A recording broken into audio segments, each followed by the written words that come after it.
topic isn't working for us. I know there's just like a disconnect. Can we just talk about something else today? Yeah. Okay. Like Well, it's okay. So you brought up boundaries before, and then when you went to the bathroom, I was reading a post. Will X, is that? I think that's an account that you shared with yeah. me, and Yeah. I've been following. He has nice carousel slides. So he was posting something about like, are you doing something because you feel compelled to be virtuous, or is it out of the kindness of your heart, or like? And it made me think about this kind of idea of like toxic empathy. Yeah.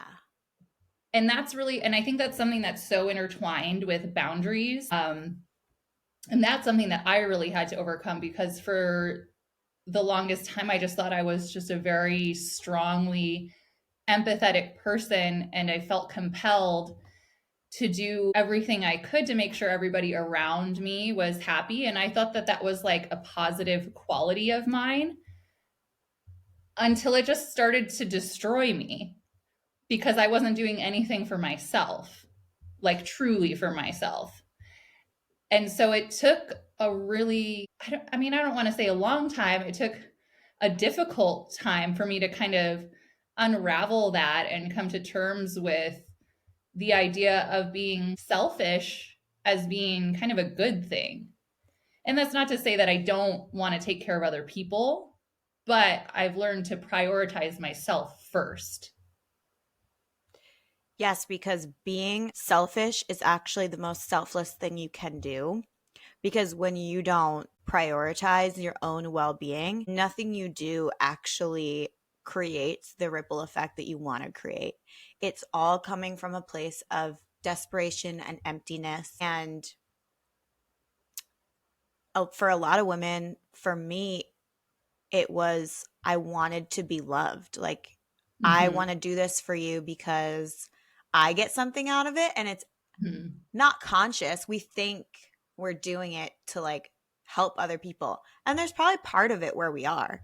But the Mm-hmm. other part of it is there's a bargain. Like you get something out Mm-hmm. of helping people, which is like their love or their attention or their money or whatever it is that you're getting. And you don't realize that there's a whole other part of the equation that is driving those actions. And that was something that I think was making me physically sick.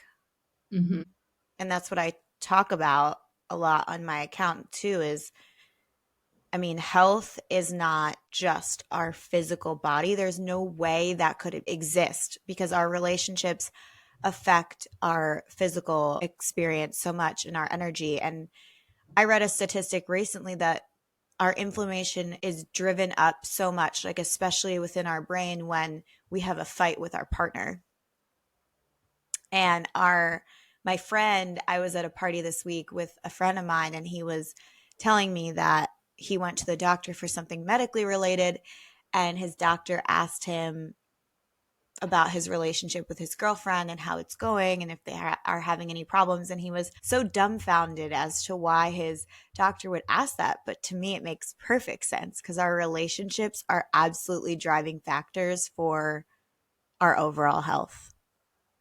Yeah, 100%. I mean, looking back, my people-pleasing behavior was directly linked to my gut issues, my mental health issues. It was Mm-hmm. not the only driving force, but it was a huge contributor. And I felt so unwell. And I mean, for me, it got to a head where I was so burnt out trying to people please and accepting every sub opportunity that was given to me at the Pilates studio that I was teaching at the time because I felt like that would make me a good employee and that would make me a better teacher and that would make my mentor appreciate me more. But then it gets to the point where I'm so burnt out that I start missing my appointments because I slept through my alarm or I forgot to set the alarm or I'm so fatigued that I fell asleep in the middle of the afternoon. One time is forgiven. The second time, I am so grateful that at the time my boss and my mentor sat me down and was like, I've been in your shoes and you have to say no. And Yeah. it was kind of like this huge wake up call for me where I was like, okay, I have so many plates in the air. I'm trying to do so much and be so much for so many people. And what is it getting me? It's not getting me any closer to my goal. And you just have to step back and think about that. And I think it comes down to like this very simple like analogy of you have to be able to pour from a full cup. If you're trying to pour into other people's cup but yours is empty, what are you even doing? Yeah, and there are relationships in our lives that give back and there are ones that don't. And I that was a huge pivotal moment for me too when I sat down and was like, I am giving so much to this relationship and I'm not really getting anything in return. I was just talking about before, like Mhm. the selfish motivation being like, oh, I'm getting love, I'm getting approval.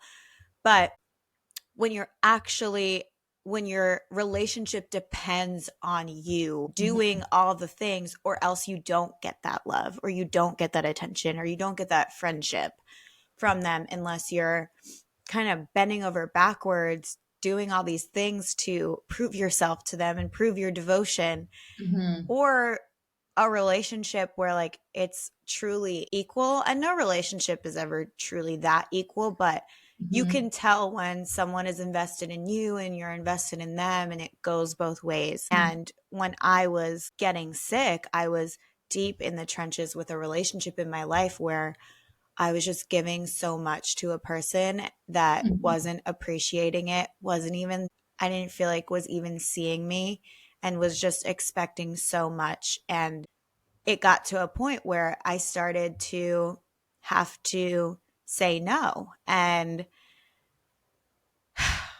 that was tumultuous. Like when you have always said yes, they expect you to say yes. And so saying no was like, what do you mean no? How can you say no? And there's not really a respect there for your boundaries because you never had them before. And Mhm. then people that take a lot are really good at making you feel really guilty for saying no. I talked about on my Instagram post that was probably one of the hardest things I had to go through. It's like heartbreaking because you've been in this relationship for so long because you love this person and you want them to love you back, but you see very clearly that if it's in your best interest to say no, they don't really care.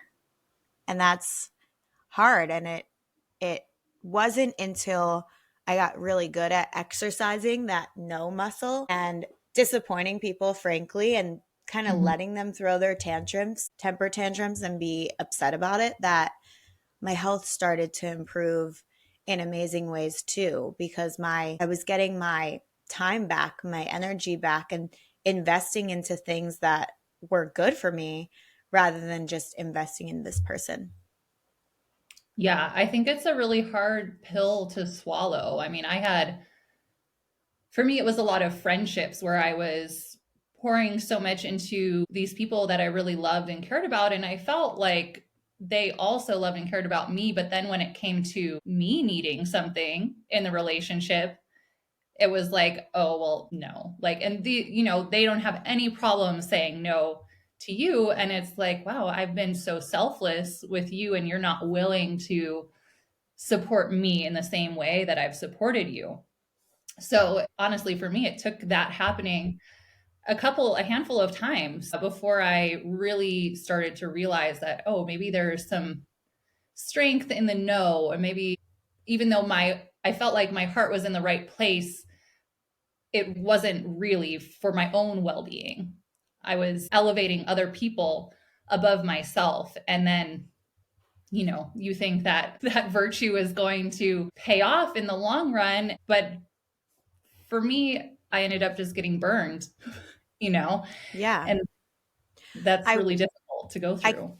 I can't help but wonder how many people have health issues that are affected by their relationships in this way, the inability to say no, the people pleasing.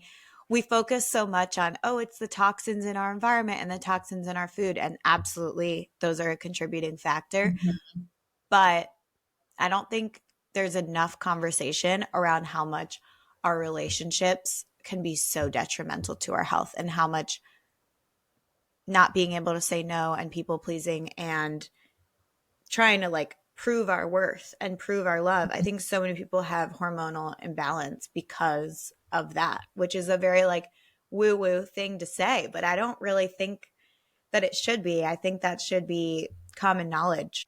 Yeah, well, I mean, it's energetics, and um, a good friend of mine that is such a gifted energy healer and just like of the natural world. She reposted something that says people are so easily convinced by things like G and stuff like that, but they don't want to accept like energy and vibrations as reality. But it's really true, and I mean, you can tell when you're around somebody that's giving off negative energy that affects Mhm. your energy. So you have to take it into account when it comes to your health.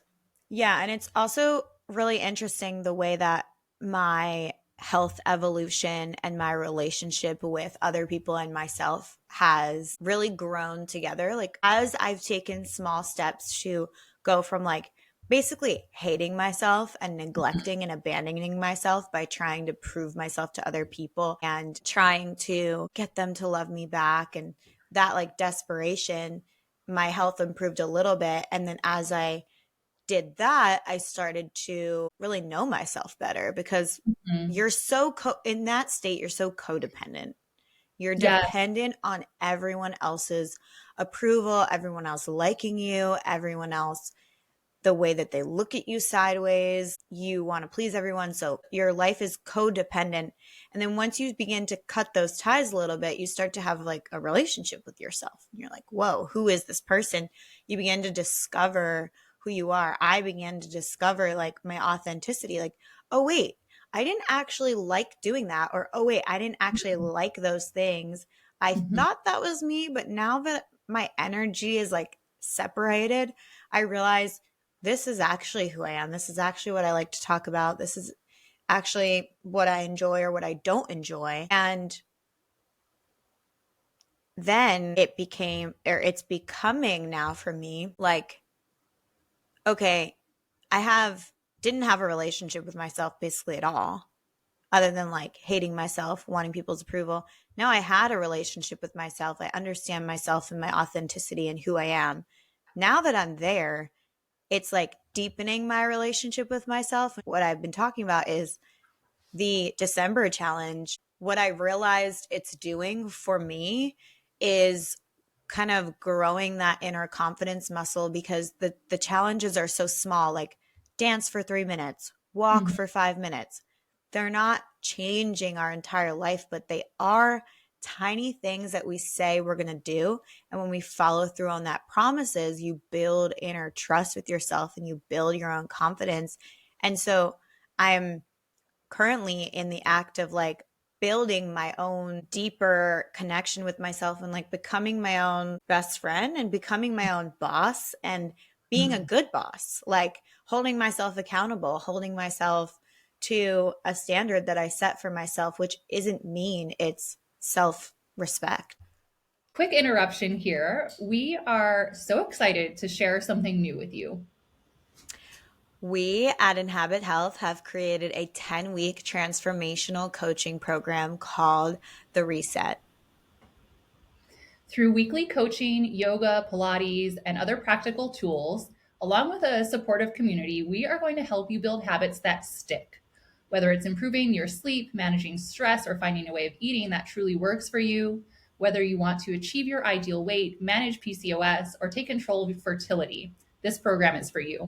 We're keeping it a small group so we can focus on each person's journey and really meet with each and every one of you, learn about your health, and dig in 2-on-1 with Caitlin and I. This is your chance to really reset and reimagine your health. We're going to be covering every crevice of your life, including your relationships, your energy, and your physical health. So check out the link in the show notes to sign up, and we can't wait to experience this with you. Yeah, well, and something that's been coming up for me as we've been talking about this is that prior to having stronger boundaries, I was so reliant on my relationships, my friendships particularly. in that season of my life in my early to mid 20s. And once those things kind of started to fall apart, and then I was very codependent in my relationship for a while. But once that starts to fall apart, and you realize that the boundaries are healthy, you realize that you are your own hero. Like, you are who you've been waiting for.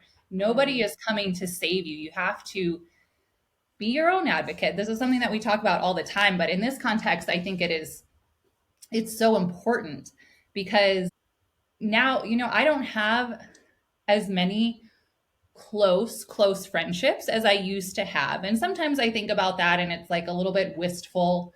But then I remember that I'm in a different season of life and that also I'm really happy taking care of myself and just being myself. And if there's somebody that comes in and wants to, complement that, as like a complementary figure in my life, that's great. But I don't need the validation of a friendship to feel whole about myself. And I think that kind of applies across like your entire life, your health journey. Nobody is coming to save you. You know yourself best, and you have to like step into that role of being your own best friend. for sure. And I think that what is so scary when you're in that phase of still people pleasing and wanting people to like you, it's scary to look at where we are and be like, I don't want that isolation, because isolation means, who am I? Mm-hmm. Like, who am I without all the roles that I'm playing? And Mm-hmm. so it took a lot to get to this place where you and I are in really like our authenticity, and we're not afraid to be alone and walk a road that is lonely, even being in business or being in the, you know, living our passions is a hard, lonely road sometimes. And that's the fear, is like, oh, I'm so scared of saying no because then I might not have these people. Those people are dependent on a version of yourself that you created to please them, and it Mm-hmm. is not you. And when you have that realization, which will happen over time, everything begins to fall apart and build up in a completely different way that is magical and creates that inner relationship with yourself that, like you said, no one can take away. Because at the end of the day, the one there with you, the person in the mirror looking back, the person tucking you into sleep, is yourself. Yeah, it's so true. And not to be like a Debbie Downer about it, but when you kind of start to like peel back the curtain on this and like consider your boundaries a little bit more, you might feel like your world is falling apart. I know I did. Like it was a huge just like opening for me, just feeling like I was broken open, and I really had to look back on, how were things modeled to me? Where did I even learn these behaviors? And really kind of consider that and figure out like who I actually am and who I want to be and what I want to do in this life. And the beautiful part about that is you really blossom into your truest self that way. You are able to find your true purpose by choosing yourself first. Yeah, I think holistic health and this world that we're in is like a rite of passage to gaining your autonomy and your authenticity. And it's almost Mm-hmm. like people who end up here in this space, we've all kind of gone through this like initiation almost, and no Mm-hmm. one talks about it, but we've all gone through this like spiritual, deep emotional experience where we've had to navigate those challenges and get to a point where we love ourselves enough to invest in our health. And we kind of market it to the world as like holistic health, but it's so much more than that. And I feel like we see each other in a way Mm-hmm. that is not always like apparent, but like we know that we've all gone through something that has created this like inner desire to take care of ourselves and invest in ourselves in a deep way. Yeah. And the thing about that is it can be kind of polarizing, like, especially with these relationships where maybe you were people pleasing in the past and then you start to choose yourself. People that haven't chosen that journey don't love to see that. It Mm, feels threatening to them, perhaps. So that's another element of it, too. Like, you have to be ready to overhaul your life because you have to shed the layers that are not serving you anymore, that are holding you back, so that you can really shine through. It's kind of like a butterfly coming out of the chrysalis. Like, yeah. you have to break free. And that might mean saying goodbye to habits or people or a job or a location. It could be any number of things, but it's all individual to you. So you have to do that inner work, but it's worth it. It's so worth it. Or habits that are attached to people. Like, Mhm. I have known for a long time that alcohol just doesn't serve me. It doesn't serve my health. It doesn't make me feel good. And I was still drinking mostly because I felt like other people around me were uncomfortable if I didn't drink with them, not so much because I wanted to drink. I'm actually very comfortable not drinking in Mhm. social settings. I'm fine ordering a water. I'm Mhm. fine being like, no, thank you. Like, I'm confident in that. It doesn't really bother me. But what like has gotten to me in the past is like feeling that other people maybe are uncomfortable with me not drinking. It makes them feel weird drinking. So I've drank just to kind of make other people feel more comfortable and be social in social settings. But Mhm. around 6 months ago, I decided that I wasn't going to do that anymore. I wasn't going to drink something that makes me feel like crap for 2 days so that I don't make someone uncomfortable for 5 minutes. It just wasn't Mhm. adding up. The equation wasn't adding up in my mind and in my life. So I just decided I'm not doing that anymore. So I haven't even had a single drink in like 6 months. And I feel so much better for it. And I have just kind of made the commitment to myself and made the decision that I'm not going to feel weird when other people feel uncomfortable. That's their problem. So it's little things like that that add up over time that allow you to be more in your authenticity and true to yourself and care for yourself in a deeper way. Yeah, oh, that's such a big one. I know, like, from the age of like 17, I was drinking to fit in with the crowd because that's what everyone around me was doing. And I was a bartender. Most people will not even believe me when I say that I was like a bartender or a shot girl in the past. And I mean, my personality, no, like right now, no, I probably wouldn't be a very good bartender. But when I was taking shots behind the bar, I was a great bartender. And I was doing that so that I could feel comfortable in that place. And even then, like, the one bar that I worked at on and off for many years, at a certain point, one of the managers came down and he was like, "This is not you. Like, if you don't leave, I'm going to make you the manager," which was a threat in that in that place, in that establishment. And I was like, you know what, you're right. It's time for me to move on. But you also have to look at it as like sometimes these things serve a purpose. I was able to save up so much money working that job that I could move myself across the country to California.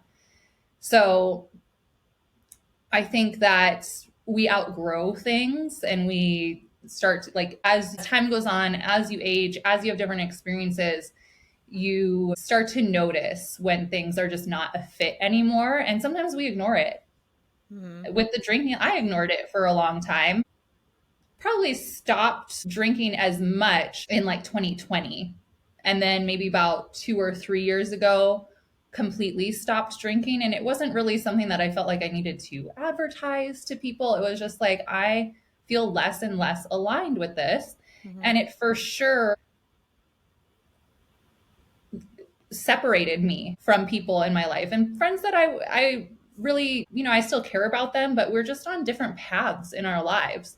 And so trying to like cater to that relationship or pander to that relationship, it's just like I don't come away from this feeling any better about myself. Like if you're thinking like I wish I was doing something else right now, that's kind of a clue that maybe you should be doing something else.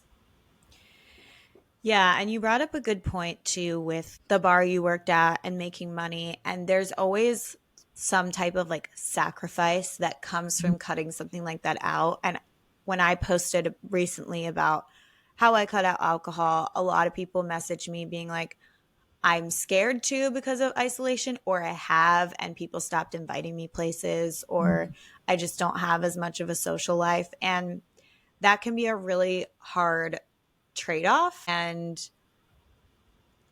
I don't want to even say I've mastered this because I really haven't. I still love going out to parties. Like the fun for me was never in drinking. It was always in the socializing. I could go to a club completely sober and love just like dancing to music. And that is the fun for me. And it doesn't really matter if I have alcohol in my system or not. I prefer to not have alcohol in my system and I'll have more fun. But alcohol does create kind of environments where like you can stay up later, or like rowdier environments, which create more like fun. And so, I mean, there's always something to sacrifice when you give that up. And for you too, with the bar, it was like you would have, if you chose to not do that job, or when you did choose to not do that job, you're giving up the money that it provided to you. So that's like with anything you decide to cut out or give up, there's always a sacrifice. Yeah, and honestly, it's interesting that you say that because I mean, it's been probably over 10 years since I bartended, but always a thought in the back of my head is like, man, I wish I could make that kind of cash. Like it Mm-hmm. would be nice to make that kind of cash, but I'm not willing to subject myself to the kind of hours that I would have to work to be a bartender or even a waitress. And I don't want to be around that environment because, I've worked in a lot of different bars and restaurants, and it's typically the same type of scene. I don't know if you have or not, but you close up and you go out afterwards and you go drinking, and that's just kind of par for the course. Honestly, for the most part, I would close the bar at 2 a.m. and go home and crash because I wanted to be at ballet class at 10 a.m. the next morning. So it just was never my environment, but I forced it for as long as I could to get what I wanted out of it. I've thought about bartending too, just like it's good money, you know. Mhm. But yeah, it's not aligned with my values, and like I value my sleep so much. I go to bed at 8:30, so like how could I do that without giving up so much of my sleep? But that's maybe that's a whole like podcast topic in itself, is like the sacrifices that we have to make. But I mean, that is what it takes to invest in your health. It's giving up certain relationships, giving up Mhm. alcohol, giving up certain foods that we really love. I mean, in our food conversation, we talked about like I was so resistant to give up certain foods because Mhm. I had a mindset around it. I didn't want it to impact my social life, family parties. I just didn't want to have to do that. But again, it was just another peeling back the onion, peeling back the layer of like, what else are you willing to give up to actually feel your best? Yeah. Yeah, it's always a trade-off, whether it's your boundaries or your lifestyle or your friendships or whatever it is.